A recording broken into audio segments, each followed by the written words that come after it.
Hi, thanks for checking out our channel here. This is going to be a repair video of two different types, I think, or two different possible types.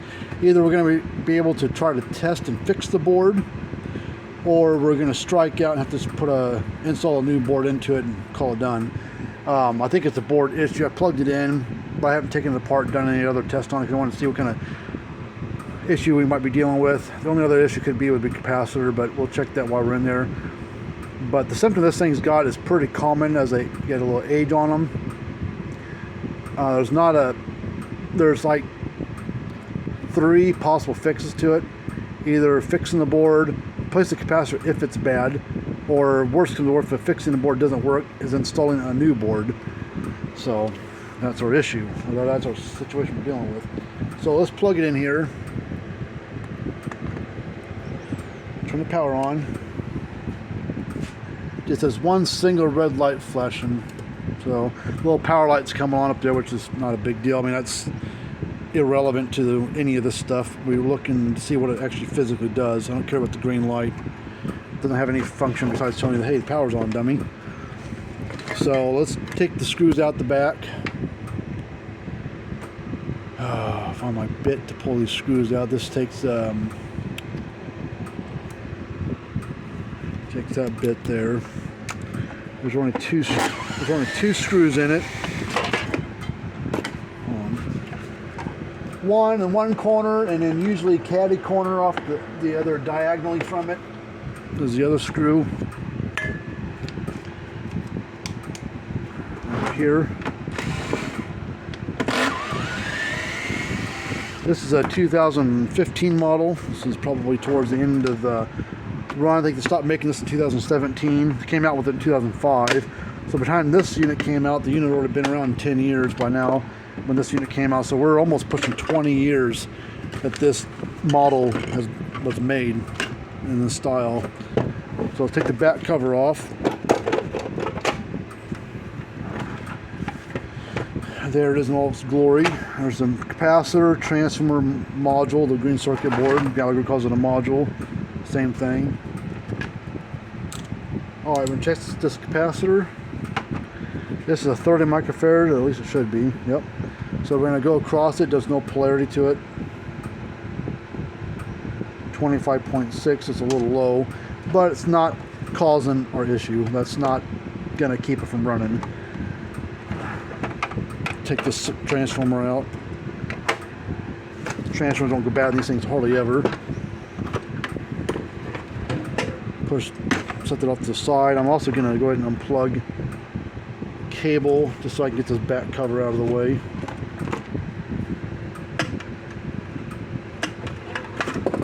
I'm just going to set it over here.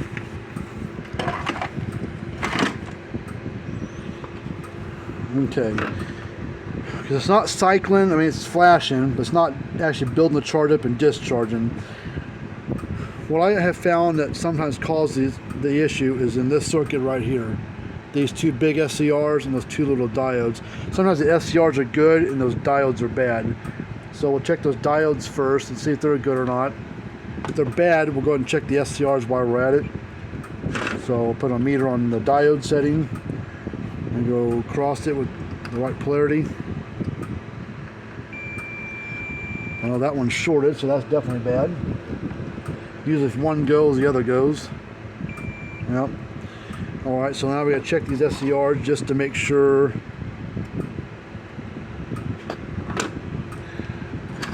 if they're good or not. So I always forget which way it goes. We're gonna touch the back plate because the back plate corresponds with that middle leg. Yep, that one's shorted, so the SCR is bad on that one. Let's check the other one. Yep, so we're going to change the SCRs and the two diodes, and I bet this thing will fire right back up. And the reason why the SCRs went bad, the SCRs themselves aren't a really weak point. They're pretty high amp, high voltage. They handle everything just fine. But Gallagher went a little small on the diodes, and when these things dump as much energy out of them, the diodes are there to kind of protect and block and do all their jobs, and it's just too much power dumping through them, and over time those diodes fail. So what we do is we put a bigger diode in there, and then put two new what do you call it, the SCRs in there. I don't remember what size SCRs they are. We order them, we have them in stock. We just replace them with the ones that we have, because that's the ones that they use. I don't remember the part number on them or nothing. But there's just a lot of solder on there, so it takes a little bit to get all of it off there. The solder iron not working. It says it's at 760 some degrees. Well, it's melting solder, so it's not that.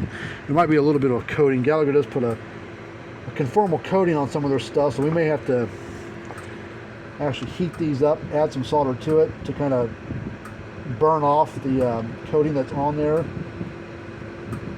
and then we'll go back and be able to pull the solder right off. So I'm going to heat up. Ow. Come on.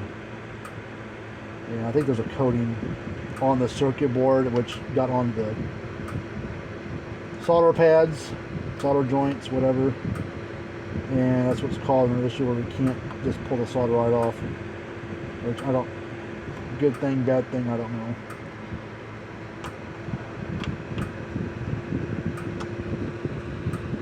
Come on. I've got a new desoldering gun.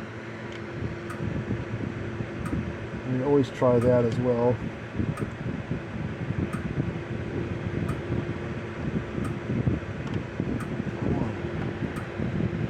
See, the solder doesn't even want to stick to this one because that got that stupid coating on it.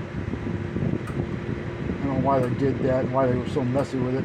Maybe they just think, people would actually fix the boards, and they just say, oh, let's put a new board in there and call it done.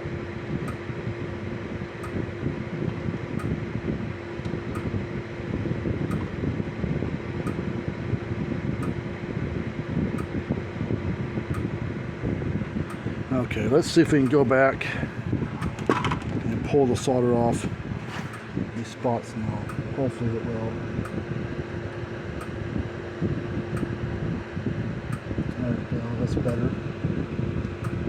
Still a bit on there we got to pull off.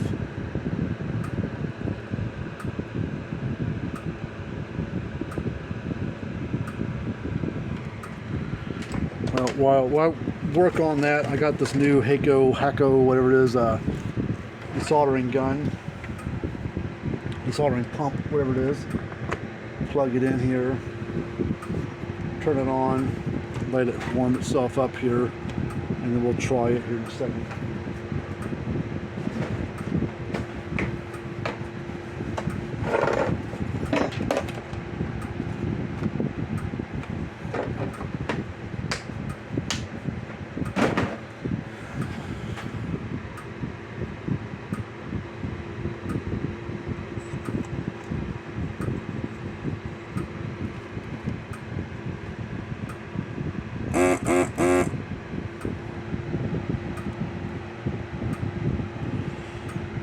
It's heating up, which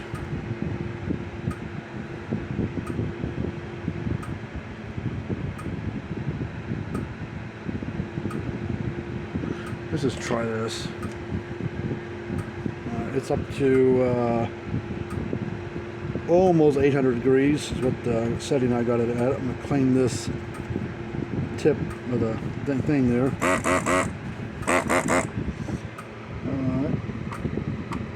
Right over the tip there, or right over the terminal thing there. Oh yeah.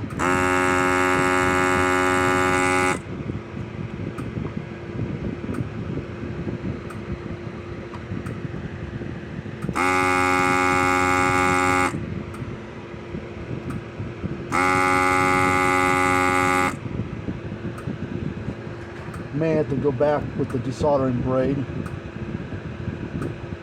We'll see.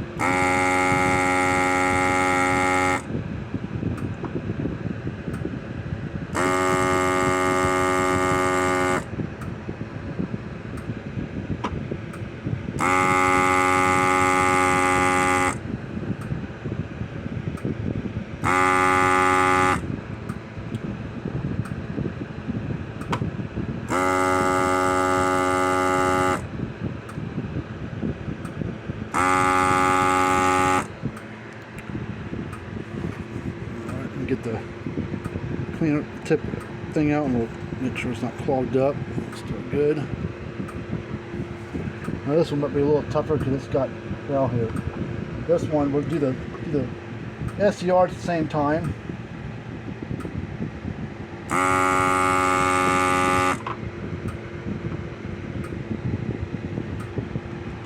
Come on.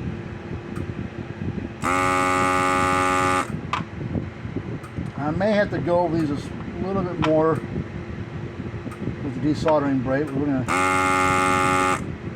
try this just to see. Don't use all that often. We haven't had it all that long, but I used something like this like 20 years ago at a place I used to work at. Used to have something similar, maybe a different brand or older model, same brand, I don't know.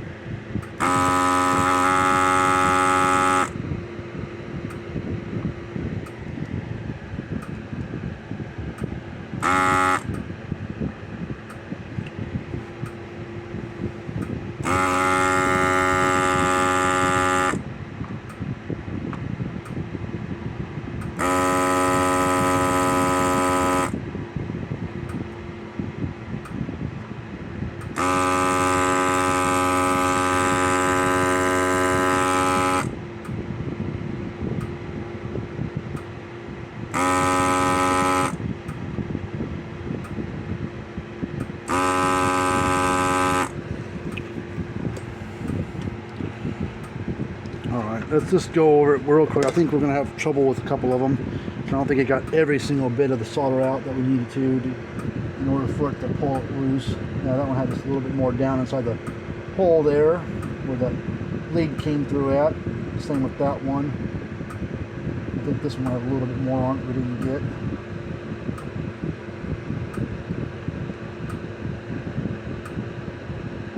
Same with that one.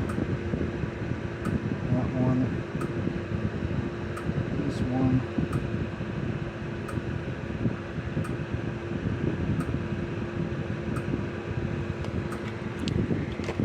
Okay, let's pull these out. There's the diode. There's one SCR, second SCR, and there's that. So all three came out fine. That solder pad lifted up, so we might have to be careful about that. I might have to probably run a jumper lead for it. Let's do that jumper lead now before I get a device in there. I might have got that a little too hot, possibly.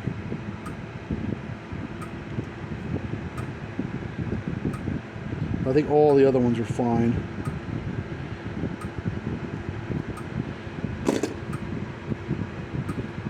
Okay.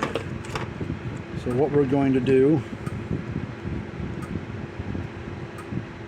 we're going to add a little solder to this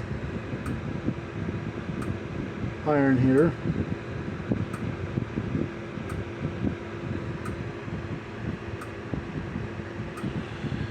And this trace is right here. I'm going to snip off just a little bit of this because this is a little too big for that little bitty solder joint. And a little solder on there, so we'll just take this, hopefully without bugging things up.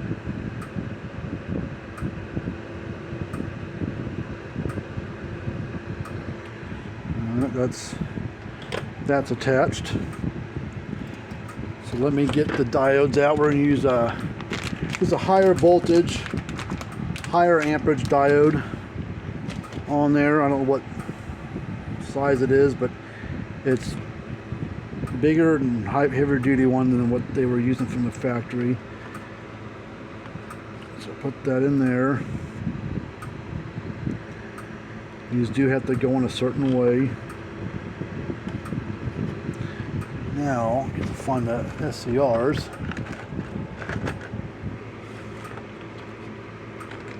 Let's see, here we go. I'll take the SCRs and they go in a certain way as well.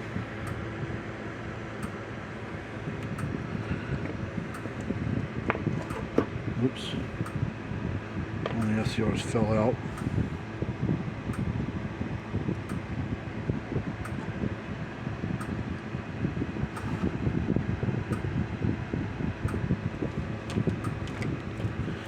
Now we're going to go through and solder everything up.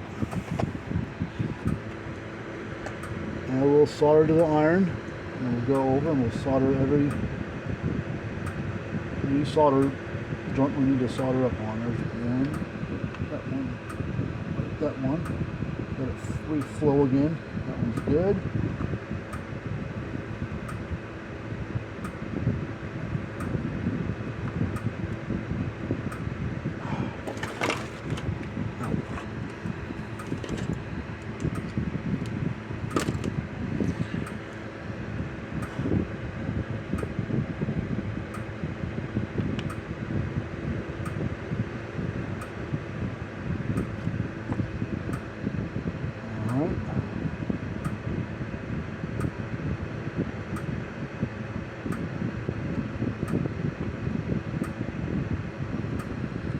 The good thing is putting these bigger diodes in there, they'll still do their protection things for the SCRs, but since the SCRs only went bad because the diodes did, so the diodes failed and then caused the SCRs to fail. So if those diodes didn't fail, the SCR that would have kept on going, this unit would probably still be working after 8 years of runtime. I guess that's what's good on there, based on the unit was built.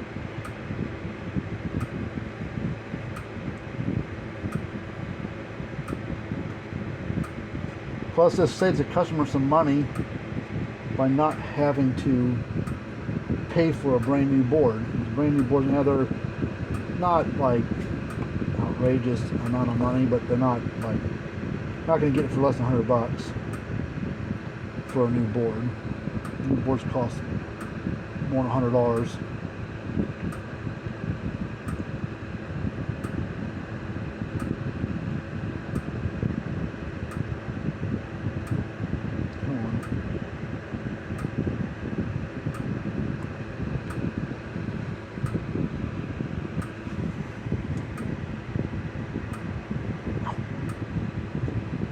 Hot.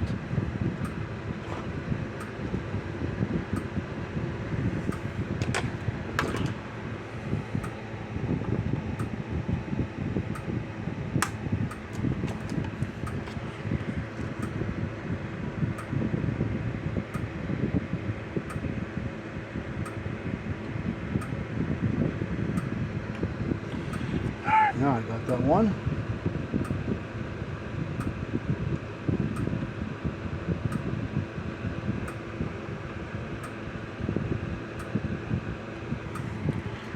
Alright, now let's take this wire. We're going to cut it to length. Make it just a little longer, by just a smidge.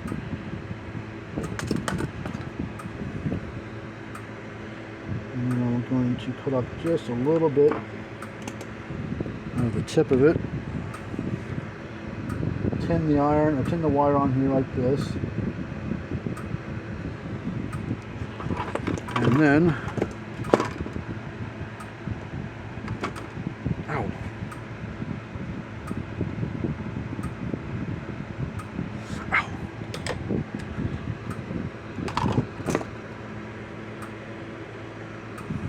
Alright, so now we can snip off all this excess leads that we don't need poking out.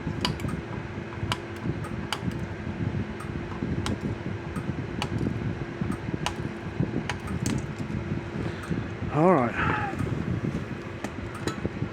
let's get all the guts back over here. We'll lay the front case down like this. Plug that back on like that. Transformer in like that. Capacitor like that. Now, what I like to do on these leads, or these power cord connections, by pulling off, you have to wiggle and pull. Sometimes it widens those spade connectors out a little bit, so then it's in a loose fit.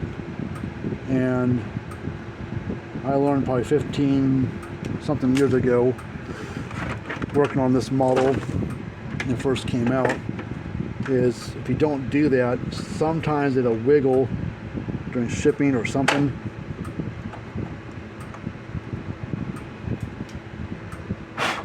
And power cord wire will come unplugged. Okay. That's I'm not going to worry about changing the capacitor. I mean, it has 20, almost 26 out of 30. I mean, it's like what, 11% off. I know this is plus or minus 10%. It's for the cost of the capacitor. I don't know if it'd be worth it to put it in there. I think they're going to gain all that much. Let's plug this in and see if it goes to clicking and flashing all the lights over here. There it goes.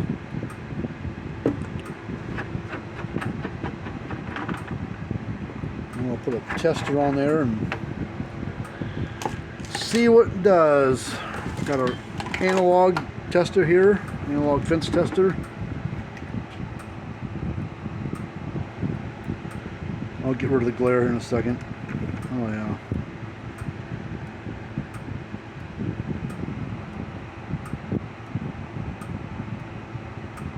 Well, over 7,000 volts. That's what the analog testers do. Our Gallagher digital one. See what it reads.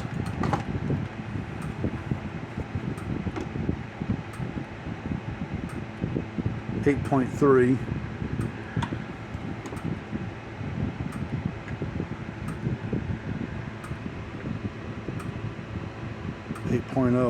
So it's reading fine.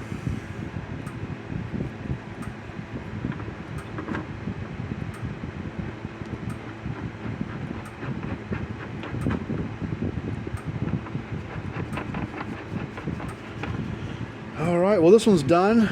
We'll shut it down, put off the side, let it run for a while. We'll kind of let things heat cycle, warm up, and run the paces a little bit. But I'll do that on a different bench where it's not in my way. But hopefully you like this kind of stuff. If you've got a electric fence box that needs to be worked on or something like that, be happy to take a look at it for you. There are links down in the description below to our 2 different websites. And until next time, see you guys later on. And don't forget to hit that like button and subscribe. Bye-bye.